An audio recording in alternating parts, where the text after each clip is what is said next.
Good evening, everyone. I hope you are all doing well. Welcome to T1 Academy Current Affairs Classes. ఈ రోజు current affairs classes లో భాగంగా మనం news లో ఉన్న కొన్ని ముఖ్యమైన అంశాల గురించి మాట్లాడుకుందాం. అవేంటంటే coming on to the first topic for today, that is Abel prize news లో ఉంది. అబెల్ ప్రైజ్ ఎవరికి ఇస్తారు?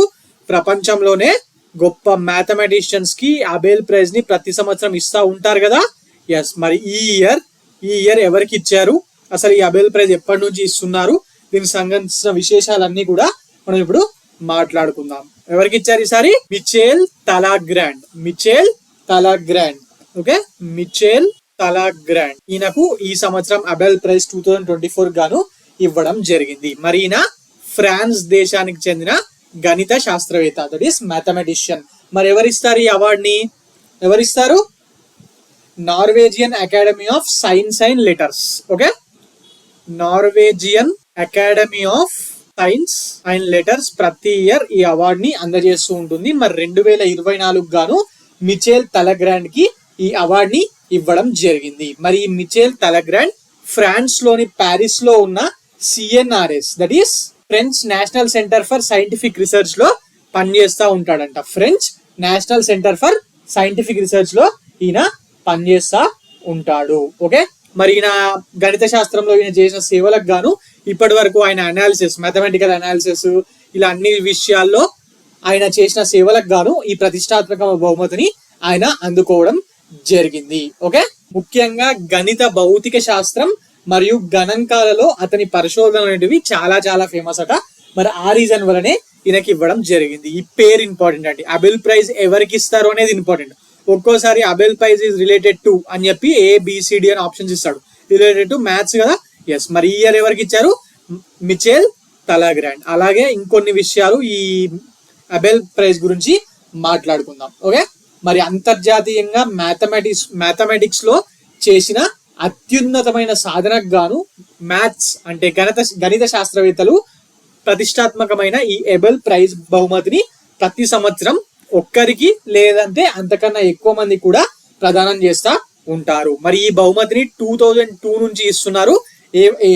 ఏ కంట్రీ ఇస్తుంది? నార్వే గవర్నమెంట్ కి చెందిన the Norwegian academy of science and letters వాళ్ళు ఈ అవార్డ్ ని ఇస్తున్నారు. ఓకే, మరి ఎవరి పేరు మీద ఈ అబెల్ ప్రైజ్ లో? అబెల్ అంటే ఎవరో తెలుసా? He's a famous mathematician or గణిత శాస్త్రవేత్త ఫ్రమ్ నార్వేలో నీల్స్ హెన్రిక్ అబెల్ అని ఒకతను ఉండేవాడు. నార్వే మనకి ఎట్లా అవుతే మన ఇండియన్స్ కి రామానుజన్ ఎట్లనో మరి వీళ్ళకు ఈ హెన్రిక్ అబెల్ అట్లా. సో ఆయన పేరు మీద వీళ్ళకు ఇస్తా ఉంటారు. ఒక రకంగా ఇది మ్యాథమెటిక్స్ ఫీల్డ్ లో నోబెల్ ప్రైజ్ లాంటిది. ఓకే, మరి ఇప్పటి వరకు మన భారతీయ శాస్త్రవేత్తలకు ఎవరికైనా వచ్చిందా? ఎస్, ఒక్కతనికి మాత్రమే వచ్చింది. ఒక్క రంగంగానే మ్యాథ్స్ అనగానే ఆప్షన్ లో శ్రీనివాస రామానుజన్ ఉందనుకోండి, 99% ఈయననే కదా మ్యాథ్స్ లో తోపు మన ఇండియాలో అని చెప్పి ఆయన వేరే పెట్టేస్తారు కదా. కానీ ఈ అవార్డు 2002 నుంచి ఇవ్వడం స్టార్ట్ చేసిర్రు. ఆయనేమో 1920s లోనే చనిపోయిండు. ఆయనకి ఎట్లా ఇస్తారు? ఫోతోమస్ ఇవ్వడం లేదు ఇందులో. సో మరి ఎవరికి ఇచ్చారంటే మరి ప్రఖ్యాత భారత గణిత శాస్త్రవేత్త అయిన ఎస్ఆర్ శ్రీనివాస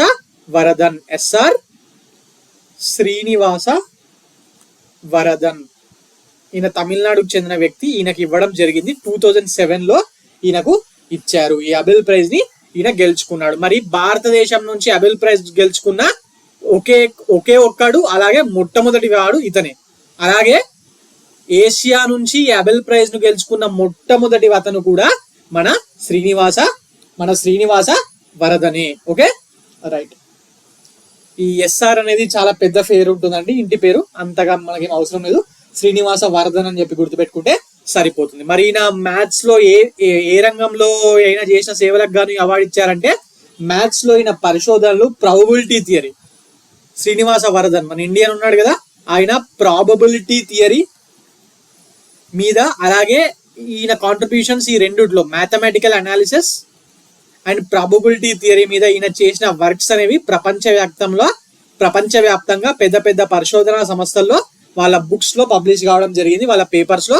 మరి ఈయన రీసెర్చ్ ఈ విషయంలో చాలా గొప్పగా ఉంటుందట. అందువల్లనే వీటిలో ఆయన రీసెర్చ్ చేసినందుకు గాను ఆయనకు దట్ ఈస్ శ్రీనివాస వర్ధన్ కి ఈ అవార్డును ఇవ్వడం జరిగింది. This Srinivasa Vardhan is from తమిళనాడులోని చెన్నై పట్టణానికి సంబంధించిన వాడు. మరి మన రామానుజన్ కూడా తమిళనాడు వ్యక్తే కదా, but is not from Chennai, is from Erode. Okay, right. Now coming on to the next topic for today, that is internet speed అనే విషయం మీద యూకే న్యూస్ లో ఉంది. మరి అది అసలు అదేంటో ఇప్పుడు మనం తెలుసుకుందాం. Okay, right. Now coming on to the next topic, the internet speed లో యూకే పరిశోధకులు ఒక రికార్డ్ ని స్థాపించడం జరిగింది. ఆ రికార్డ్ ఏంటంటే ఇంటర్నెట్ స్పీడ్, ఇప్పటి వరకు ఉన్న ఇంటర్నెట్ స్పీడ్ కన్నా 4.5 మిలియన్ టైమ్స్ స్పీడ్ ని వీళ్ళు ఈ పరిశోధకులు గుర్తించి కొత్త రికార్డ్ ని సృష్టించడం జరిగింది. మరి ఇంటర్నెట్ స్పీడ్ మనం ఎంబీబీఎస్ లో మాట్లాడుకుంటూ ఉంటాం కదా, ఎంబీపీఎస్. ఎస్, మరి అలాంటి దగ్గర వీళ్ళు టీబీపీఎస్, అది కూడా 301 టెరాబైట్స్ అంట. 301 టెరాబైట్స్ వేగంతో వచ్చే ఇంటర్నెట్ ని వీళ్ళు సృష్టించడం జరిగింది. ఆ ఇంటర్నెట్ వేగాన్ని వీళ్ళు సృష్టించడం జరిగింది. ఓకే, అందువల్లనే ఇది న్యూస్ లో ఉంది. మరి ఎవరు? ఇంగ్లాండ్ లోని బర్మింగ్హామ్. మన బర్మింగ్హామ్ లో అప్పుడప్పుడు India and England one day matches, test matches అవుతా ఉంటాయి కదా, బర్మింగ్హామ్ స్టేడియం అని చదువుతూ ఉంటాం. ఎస్, మరి ఆ బర్మింగ్హామ్ లో ఉన్న ఆస్టిన్ యూనివర్సిటీకి చెందిన బృందం ప్రామాణికమైన ఆప్టికల్ ఫైబర్స్ ను వినియోగించి 1 సెకండ్కి 301 టెరాబైట్స్, 301 టెరాబిట్స్, ఓకే, టెరాబిట్స్ స్పీడ్ తో వెళ్లే ఇంటర్నెట్ ని వీళ్ళు సృష్టించారంట. ఇది ఎంత తక్కువ అనుకుంటున్నారా? లేదండి, 301 టెరాబిట్స్ స్పీడ్ అంటే దగ్గర 1 సెకండ్ లో 9,000 సినిమాలని డౌన్లోడ్ చేసి పడేయచ్చు అంట. అంటే ఆలోచించండి, మనకు ఒకప్పుడు 2012-2013 ఆ టైంలో మన హైదరాబాద్ లో 2GB ఇంటర్నెట్ వోడాఫోన్ ఇస్తుండే 102 రూపీస్కి. నెల మొత్తం 102 రూపీస్కి 2GB వస్తే అది 1 మంత్ మొత్తం వాడేవాళ్ళు. అలాంటిది ఇప్పుడు జియో, ఎయిర్టెల్ ఇవన్నీ వచ్చిన తర్వాత ఏమైంది, పర్ డే 1.5 GB వాడుతున్నాం. మరి ఒకవేళ ఈ ఆవిష్కరణ అనేది కమర్షియల్ గా కూడా వయబుల్ అవుతే రేపు పొద్దున మన మొబైల్ ఫోన్స్ లో, మన ల్యాప్టాప్స్ లో 301 TBPS పర్ సెకండ్ స్పీడ్ తోని వస్తుందంటే అప్పుడు ఆటోమేటిక్ గా ఈ జీబీ అనేది ఎంత ఎక్కువగా ఇస్తారు మనకు? ఇక్కడ 1.5 ఇస్తున్నారు పర్ డే. మరి అప్పుడు ఎంత ఎక్కువ వస్తారు? అవునా కదా? సో ఇది వాడుకలోకి రావాలి అని చెప్పి కోరుకోండి. చదువుకునే వాళ్ళకు చాలా చాలా ఉపయోగకరంగా ఉంటుంది. మరి ప్రస్తుతం ఉన్న బ్రాడ్బ్యాండ్ ఇంటర్నెట్ స్పీడ్ కన్నా ఇది 4.5 మిలియన్ టైమ్స్, అంటే మన ఇండియన్ భాషలో 45 lakhs టైమ్స్ ఎక్కువ. 45 lakh టైమ్స్ ఎక్కువ. మరి ఈ స్పీడ్ ద్వారా మన ఐఎండిబి ఉంది కదా, ఐఎండిబి రేటింగ్స్ అని చెప్పి మనం ఇంటర్నెట్ లో చూస్తూ ఉంటాం. ఐఎండిబి అంటే ఏంటి? Internet movie database. మరి అందులో ఉన్న ప్రతి సినిమాను కేవలం 1 minute లోనే డౌన్లోడ్ చేసి పడేయచ్చంట. మరి వీళ్ళు ఒక కొత్త రకమైన ఆప్టికల్ ప్రాసెసింగ్ పరికరాన్ని అభివృద్ధి చేయడం ద్వారా, ఆప్టికల్ ఫైబర్స్ ద్వారానే కదా ఇంటర్నెట్ అనేది పాస్ అయ్యేది. ఎస్, మరి ఆప్టికల్ ప్రాసెసింగ్ పరికరాన్ని అభివృద్ధి చేయడం ద్వారా వీరు ఇంటర్నెట్ స్పీడ్ లో ఇంత స్పీడ్ ని వీళ్ళు అందుకోవడం జరిగింది. Okay, right.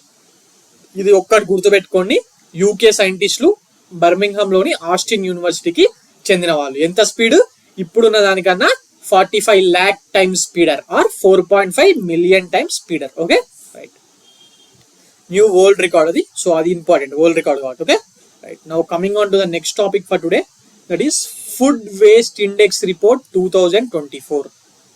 Food waste index అనే పేరు మీద ఒక రిపోర్ట్ ని రీసెంట్ గా యునైటెడ్ నేషన్స్ ఎన్విరాన్మెంటల్ ప్రోగ్రామ్ వాళ్ళు రిలీజ్ చేయడం జరిగింది.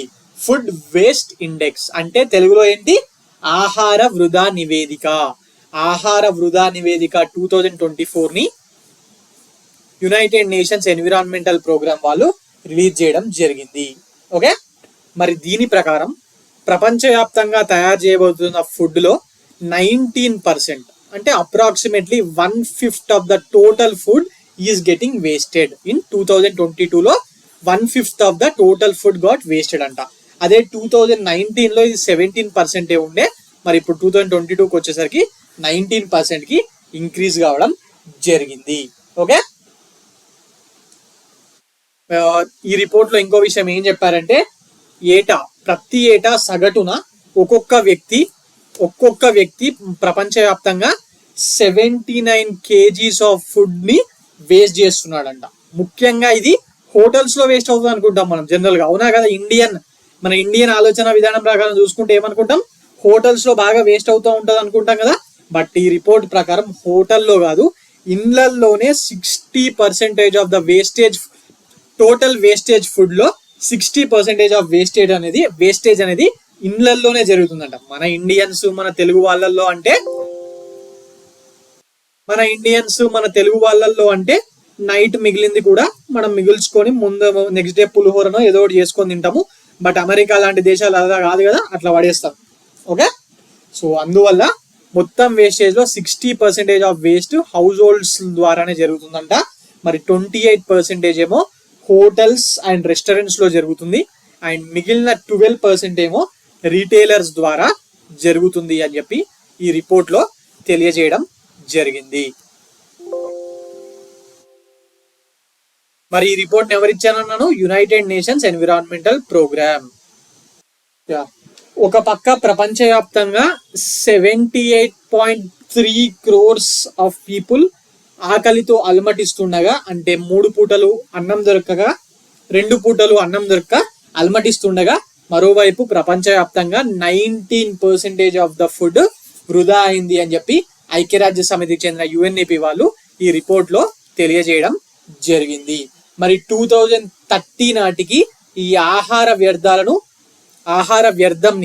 వ్యర్థం అవుతుంది కదా, మరి దాన్ని ఇప్పుడుకున్న 19% తో కంపేర్ చేస్తే సగానికి తగ్గించే లక్ష్యంతో ఆయా దేశాలు పనిచేయాలి అని చెప్పి దాని పురోగతిని మేము సమీక్షిస్తాము అని చెప్పి UNEP, యునైటెడ్ నేషన్స్ ఆర్గనైజేషన్ చెందిన UNEP వాళ్ళు ప్రకటించడం జరిగింది. ఎందుకు? ముఖ్యంగా చాలా ఆఫ్రికన్ సబ్ సహారన్ దేశాల్లో ఈ ఆహార సంక్షోభం అనేది చాలా ఎక్కువ అవుతుంది కదా. ఎస్, మరి దాని వల్లనే దీన్ని మేము ట్రాక్ చేస్తాము, సరిగ్గా చేయండి అని చెప్పి వీళ్ళు చెప్పడం జరిగింది. Okay, right. And one more important point ఇక్కడ పెట్టాను already. The world wasted 1.5 billion tons of food in 2022. 2022లో మొత్తంగా ప్రపంచంలో 1.5 billion tons of food waste అయిందంట. అంటే ఇందాక 19% ఆఫ్ ద ఫుడ్ వేస్ట్ అయిందని చెప్పాను కదా, అదేమో పర్సెంటేజ్ లో. ఈ పాయింట్ ని డైరెక్ట్ గా అడగచ్చు. ఫుడ్ వేస్ట్ ఇండెక్స్ రిపోర్ట్ అని చెప్పి, which among the following statement regarding the food waste index report or ఆహార వృధా నివేదిక ప్రకారం ఈ కిందిలో ఏవి కరెక్ట్ అని చెప్పి అడుగుతాడు. అప్పుడు అందులో రిపోర్ట్ ఇచ్చింది UNEP, కరెక్టా తప్ప? The world wasted 1.05 billion tons of food in 2022 అని చెప్పి కూడా అడగచ్చు. అందుకే 19% తో పాటు ఈ పాయింట్ ని కూడా గుర్తుపెట్టుకోండి. Okay, right.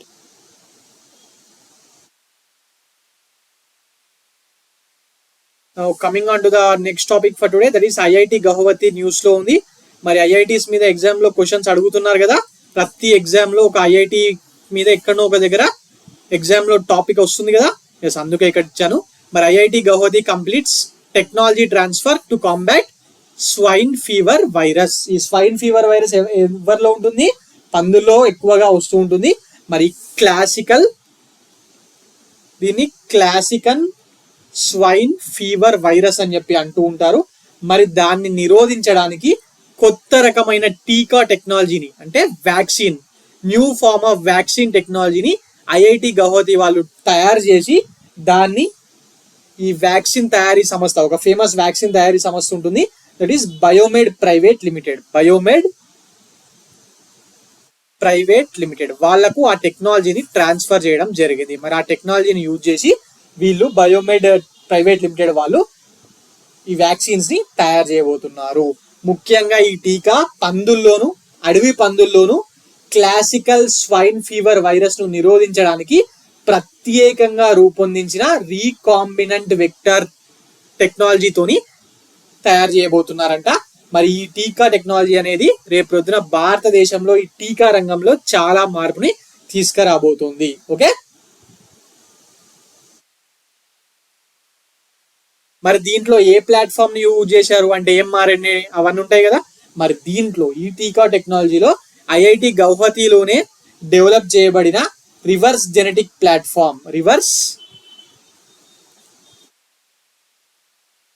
ప్లాట్ఫామ్ ని వీళ్ళు ఉపయోగించడం జరిగింది. ముఖ్యంగా ఈ క్లాసికల్ స్పైన్ ఫీవర్ వైరస్ అనేది పందుల్లో వ్యాపించే అత్యంత సంక్రమకారక వ్యాధి అంట. ఓకే, సో ఇది ఇప్పటి వరకు అయితే మానవులకు సోకినట్టు ఎలాంటి రుజువులు లేవు, అంటే ఇప్పటి వరకు లేవు, రేపు పొద్దున సోకితే చెప్పలేము, రైట్. మరి మానవులకు సోకిన ప్రూఫ్స్ లేవు, కానీ పందుల మరణాల శాతం మాత్రం, ఇది వచ్చిన పందులు చనిపోయే మరణాల శాతం మాత్రము మోర్ దాన్ 50% ఉందంట. ఓకే, అందువల్లనే చాలా ఏరియాల్లో నార్త్ ఈస్ట్ లో కొన్ని ఏరియాస్ లో పిగ్స్ ని తింటారు కదా. నార్త్ ఈస్ట్ లో ఎందుకు, మన అన్ని సౌతర్న్ పార్ట్ లో కూడా అడవి పందులు అనేది ఉంది. మన సికింద్రాబాద్ లాంటి ఏరియాలో పోర్కు ఎక్కడ పడితే అక్కడ దొరుకుతూ ఉంటది కదా పెంచిన పందుల్ని. మరి రేపు పొద్దున చెప్పలేం, మన ఇమ్యూనిటీ తగ్గితే మన నార్మల్ ప్రజలకు కూడా రావచ్చు. అందుకే ముందుగానే ఈ టెక్నాలజీ సహాయంతో వ్యాక్సిన్స్ ని తయారు చేస్తున్నారు. Okay, right. IIT Guwahati combat swine fever virus కోసము కొత్త రకం టెక్నాలజీతో వ్యాక్సిన్ తీసుకురావడానికి టెక్నాలజీ ట్రాన్స్ఫర్ ని బయోమెడ్ ప్రైవేట్ లిమిటెడ్ వాళ్ళకు ట్రాన్స్ఫర్ చేసింది. ఇది గుర్తుపెట్టుకుంటే చాలు. మరి ప్లాట్ఫామ్ ఏంటి? Reverse genetic platform. Okay, right. Now coming on to the next topic for today, Portugal దేశం ఉంది కదా. మన ఫుట్బాల్ చూస్తారా, క్రిస్టియానో రొనాల్డో ఈయన ఏ దేశానికి చెందినవాడు? పోర్చుగలోడే కదా. మరి పోర్చుగల్ క్యాపిటల్ సిటీ ఏంటి? Lisbon, right. మరి ఆ దేశానికి కొత్త ప్రధానమంత్రిగా లూయిస్ మాంటెనిగ్రో గారు ప్రమాణ స్వీకారం చేయడం జరిగింది. ఆయన కొత్తగా ప్రధానమంత్రిగా ఎన్నికయ్యాడు. ఇంతకు ముందు 2 టర్మ్స్, దట్ ఈస్ 8 years పాటు పోర్చుగల్లో సోషలిస్ట్ ఫార్మ్ ఆఫ్ గవర్నమెంట్ ఉండేనంట. మరి ఈసారి మాత్రము పోర్చుగల్లో సెంటర్ రైట్ డెమోక్రటిక్ అలయన్స్ కి సంబంధించిన రైటిస్ట్ పార్టీ నాయకుడైన లూయిస్ మాంటెనిగ్రో గారి నాయకత్వంలో గవర్నమెంట్ ఫామ్ కావడం జరిగింది. మన ఎగ్జామ్స్ లో కొత్తగా ఎన్నికైన ప్రైమ్ మినిస్టర్లు, ప్రెసిడెంట్లు, రాజులు, ఇవన్నిటి మీద క్వశ్చన్స్ వస్తున్నాయి కదా. సుల్తాన్ స్వీట్ మీద 4 పేర్లు ఇచ్చి వాళ్ళు ఏ దేశానికి సంబంధించిన వాడని చెప్పి మ్యాచ్ ఆఫ్ ఆల్ ఇచ్చి పడేస్తున్నాడు కదా. సో అందుకే ఈ పేరు important. Recently elected prime minister, that to of a European nation కాబట్టి లూయిస్ మాంటెనిగ్రో అనేది ఇంపార్టెంట్. మరి ఈయన కొత్తగా ఎలక్ట్ అయ్యాడు. ఈయన ముందట కొన్ని ప్రాబ్లమ్స్ ఉంటాయి ఏ దేశంలో కూడా కదా. ఏ దేశంలో ఎన్నికైన ప్రైమ్ మినిస్టర్ల ముందర కొత్తగా వచ్చే ప్రాబ్లమ్స్ ఉంటాయి కదా. మరి ముఖ్యంగా ఆ దేశంలో పోర్చుగల్ ఆర్థిక సంక్షోభం అనేది 2008 తర్వాత కోలుకోవడం అనేది చాలా లేట్ గా జరిగిందట. అక్కడ నిరుద్యోగము, ఈ ప్రాబ్లమ్స్ ఉన్నాయి. అలాగే యూరోపియన్ యూనియన్ తో సంబంధాలు కూడా, ముఖ్యంగా ఈ ఎకనామిక్ రిఫార్మ్స్, బడ్జెట్ లోటుకు సంబంధించిన విషయాల మీద ప్రాబ్లమ్స్ ఎదుర్కొంటూ ఉంటుంది. మరి అవన్నిటిని చూసుకోవాల్సి అవసరం ఉంది. Okay, right. పేరు ఇంపార్టెంట్ అండి, Luis Montenegro. Okay, right. Now coming on to the next topic for today, LCA Tejas. పేరు విన్నారా? ఫ్రెషర్స్, ఇండియాలో ఇండిజీనియస్ గా తయారు చేసిన ఎయిర్ క్రాఫ్ట్ అండి ఇది. మరి దీన్ని ఏమంటాము? LCA అంటే ఏంటి? Light combat aircraft. మనం ఇప్పుడు సుకోయ్లు, మిరాజ్లు, రఫేల్లు ఇవన్నీ వేరే దేశాల నుంచి కొంటా ఉంటాం కదా. మరి ఇది మాత్రం మొత్తంగా మన దేశపు టెక్నాలజీ, సొంత టెక్నాలజీ, దట్ ఈస్ ఇండిజీనియస్ టెక్నాలజీతోని తయారు చేయడం జరిగింది. Light combat aircraft Tejas mark 1A దీని మొత్తం పేరు. ఓకే, మరి ఈ ఫైటర్ ఎయిర్ క్రాఫ్ట్ అనేది రీసెంట్ గా బెంగళూరులో ఫస్ట్ ఫ్లైట్ టెస్ట్ ని దిగ్విజయంగా కంప్లీట్ చేసుకుంది. మరి దీన్ని ఏ ప్రోగ్రామ్ కింద మన భారతదేశంలో తయారు చేశారు? మేడ్ ఇన్ ఇండియాలో భాగంగా ఈ light combat air craft mark 1A fighter air craft అయిన తేజస్ ని ఇక్కడ తయారు చేయడం జరిగింది. మరి దీన్ని ఎవరు? హిందుస్థాన్ ఏరోనాటికల్స్ లిమిటెడ్ వాళ్ళు తయారు చేశారు. మరి హిందుస్థాన్ ఏరోనాటికల్ లిమిటెడ్ వాళ్ళ హెడ్ క్వార్టర్ బెంగళూరులో ఉంటుంది కదా. మరి మన దగ్గర కూడా ఆఫీస్ ఉంది హైదరాబాద్ లో. బోయిన్పల్లి నుంచి బాల్నార్ పోతుంటే రైట్ సైడ్ కనిపిస్తుంది మీకు. ఓకే, మరి అక్కడ దీనికి సంబంధించిన టెస్టింగ్ అనేది సక్సెస్ఫుల్ గా నిన్న కంప్లీట్ చేయడం జరిగింది. ఓకే, దీనికన్నా పాత వర్షన్ ఒకటి ఉండే, ఇది అడ్వాన్స్డ్ వర్షన్. దీనికన్నా ముందు LCA MK1 అని చెప్పి ఉంటుండే. మనదే ఇండిజినియస్లీ భారత వైమానిక దళంలో ఆల్రెడీ ప్రవేశపెట్టారు. ఇప్పుడు దానికన్నా ఎక్స్టెండెడ్ వర్షన్ అయిన ఈ LCA తేజస్ మార్క్ 1Aని ప్రవేశపెట్టడం జరిగింది. ఇది టోటలీ కంప్లీట్లీ ఇండిజినియస్ టెక్నాలజీ అండి. ప్రపంచంలో గట్టి ఒక 10 దేశాలు ఉంటాయేమో అంతే. ఫైటర్ ఎయిర్ క్రాఫ్ట్ ని సొంతంగా వాళ్ళ టెక్నాలజీతో తయారు చేసుకునేవి, రైట్. వేరే అన్ని ఎక్స్పోర్ట్ చేసుకునేవి. మొన్నటిదాకా మనం కూడా సుకో MK40 లేకపోతే మిరాజ్, రఫేల్ ఇవన్నీ కొన్నాయే కదా, సుకోయిలు, మిగ్లు అన్ని. మరి right, coming on to the next topic for today. That is ఒక ఆయన ఆబిచరీ ఉందండి, చనిపోయాడు. ఎవరు? The great behavioural psychologist or ఈయనని ఈ కాగ్నిటివ్ సైకాలజిస్ట్ అయినా. మరి ఈ ఆల్సో వన్ ఏ నోబెల్ ప్రైజ్, అందువల్ల ఈయన మీద క్వశ్చన్ రావచ్చు. ఈయన పేరు డానియల్ కహ్నెమాన్ అంట. డానియల్ కహ్నెమాన్, తెలుగులో డానియల్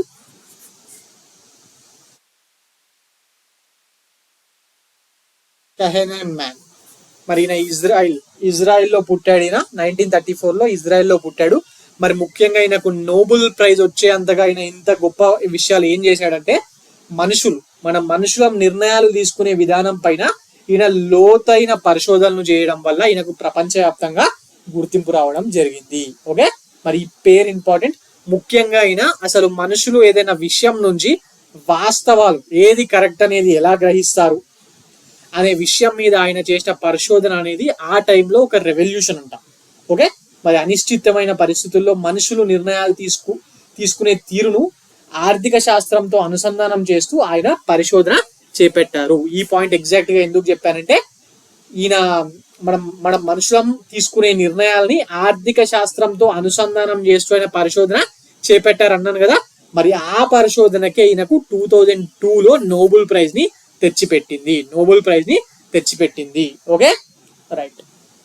ఈ పేరు అలాగే ఏ విషయంలో?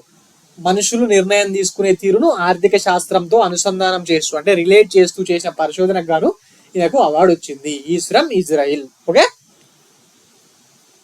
ఈయన ఒక బుక్ కూడా రిలీజ్ చేసిండండి. ఈ బుక్ కూడా చాలా ఫేమస్, ఇప్పటికీ world wide one of the top selling book. ఆ బుక్ పేరు thinking fast and slow.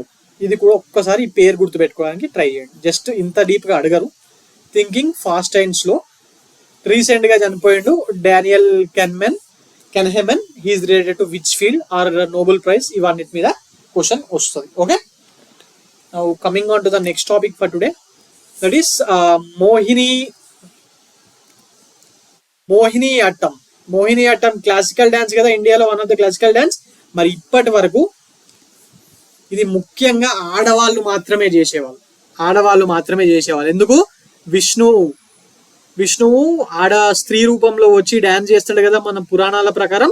Yes, మరి అందువల్ల ఇప్పటి వరకు ఆడవాళ్ళకు మాత్రమే నేర్పించేవాళ్ళు, మగవాళ్ళ మీద డిస్క్రిమినేషన్ ఉండేది. ఎస్, జనరల్ గా డిస్క్రిమినేషన్ అనగానే ఇండియాలో ఉమెనే మాట్లాడుతూ ఉంటారు కదా, జెండర్ డిస్క్రిమినేషన్ అవుతుందని. బట్ కొన్ని విషయాల్లో మగవాళ్ళ మీద కూడా జెండర్ డిస్క్రిమినేషన్ ఉంటదండి. అందులో ఇది ఒకటి. ఇంకోటి, మగోడు అయి ఉండి ఏడుస్తావేంది అంటారు, అవునా కదా? మగోళ్ళకి ఏడుపు రావద్దని రూల్ ఉన్నదాన్ని, జెండర్ డిస్క్రిమినేషనే కదా అది కూడా, కానీ ఎవరు క్వశ్చన్ చేయరు. ఓకే, మరి historic move Kerala Kalamandalam which is a deemed university. ఇది కేరళలో ఒక deemed university, specially meant for arts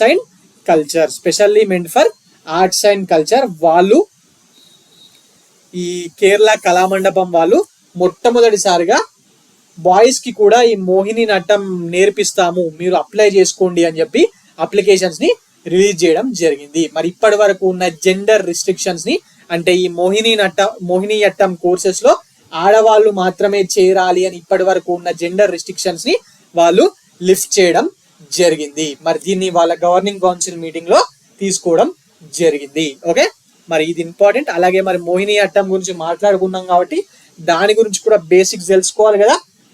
ఈ మోహిని అట్టం అనేది ఎక్కడి నుంచి వచ్చింది ఈ పేరంటే, మోహిని అట్టంలో మోహిని అని ఇక్కడ ఉంది కదా, మోహిని అట్టంలో మరి Mohini refers to what? This is the female Avatar of Indian goddesses. మన హిందూ గాడెస్ అయిన విష్ణుమూర్తి యొక్క ఫీమేల్ అవతారం. మరి అట్టం అంటే డాన్స్ అని అర్థం. Till now this dance is gracefully performed exclusively by women. ఎందుకు? Because this reflects the essence of feminine grace. అందువల్ల ఇప్పటి వరకు దీన్ని ఉమెన్ మాత్రమే చేసేవాళ్ళు, మరి ఇప్పటి నుంచి మెన్ కూడా చేయబోతున్నారు. ఓకే, ఆర్ట్ అండ్ కల్చర్ లో రావచ్చండి ఎగ్జామ్ లో. ఇండియన్ హిస్టరీలో భాగంగా ఆర్ట్ అండ్ కల్చర్ టాపిక్ ఉంది కదా, మరి అందులో భాగంగా దీని మీద క్వశ్చన్ రావచ్చు. Okay, now coming on to the next topic for today, that is కొన్ని ఎంసీక్యూస్ ఉన్నాయి, మాట్లాడుకుందాం. Dachigam National Park which is recently in news is located in which state or union territory? Dachigam National Park మరి ఎందుకు news లో ఉంది, అసలు ఎందుకు news లో ఉంది అది గుర్తుందా? ఈ కాశ్మీరీ స్టాగ్స్ ఉంటాయి కదా, కాశ్మీరీ స్టాగ్ ఆర్ దీన్ని హంగూల్ డీర్ అని కూడా అంటూ ఉంటారు. ఇది జమ్మూ అండ్ కాశ్మీర్ ఇప్పుడు యూనియన్ టెరిటరీ కదా, దాని యొక్క స్టేట్ అనిమల్, ఇప్పుడు యూనియన్ టెరిటరీ అనిమల్ అనుకోండి, ఆ రాష్ట్రం యొక్క యూనియన్ టెరిటరీ అనిమల్. మరి ఇది అంతరించిపోయే దశలో ఉంది. ముఖ్యంగా ఇవి ఇప్పుడు ఈ దాచిగమ్ నేషనల్ పార్క్ ఉన్న ఏరియాలో మాత్రమే ఉన్నాయి. Basically these are endemic to Kashmiri hills and specially to Dachigam National Park. మరి అక్కడ కూడా ఇవి రీసెంట్ గా మృత్యువాత పడడం జరుగుతుంది పోచింగ్, వెదర్ కండిషన్స్ వల్ల. అందువల్ల ఇది న్యూస్ లోకి వచ్చింది దాచింగమ్ నేషనల్ పార్క్. మరి ఎన్విరాన్మెంట్ లో భాగంగా అడిగే ఛాన్సెస్ ఉందా లేదా? 100% అడుగుతారు కదా.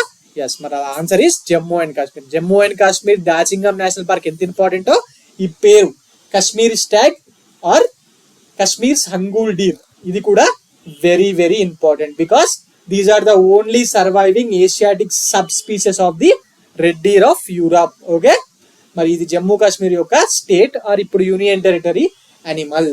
Okay, right.